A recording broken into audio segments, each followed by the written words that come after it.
Tregon Ibn Hajar al-Asqalani, dietar për dietarët muslimanëve, thotë vdiqni hoç për hoxhallarëve të mëdhoj. Vdiqni hoç për hoxhallarëve të mëdhoj.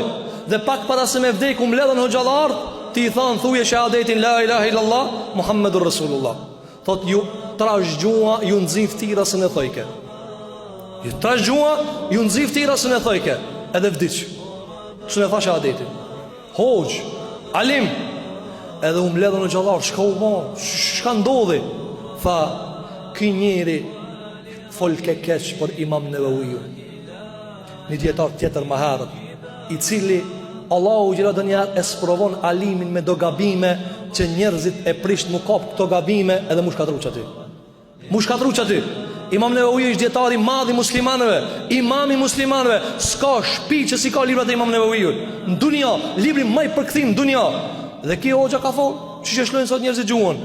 Pastaj Allahu e sprovon me diçka që s'di çish me largue, pse? Men haraba li waliyan, kush ka prek në vlijat Allahit. A pështon? Allah i me thanë me laqeve, që këtë armik e kam. A pështon? Allahu në rujtë ja rabbal alamin. Allahu në lusim që Allahu mos të ban për armizve të tina, po në ban për mizve të tina. Mirë po si bëhet mitësia, me akuz, me rena, me dalavera, me dinakri, me dhelpëri, duke mendu veç vetën tanë të mirë? Jo, po duke mendu mirë për muslimanët, duke mendu mirë për besimtarët, dhe duke mendu se besimtarë kanë mundësi mu përmirësue dhe mu bo matë mirë se sa gjendjen që ka e kanë.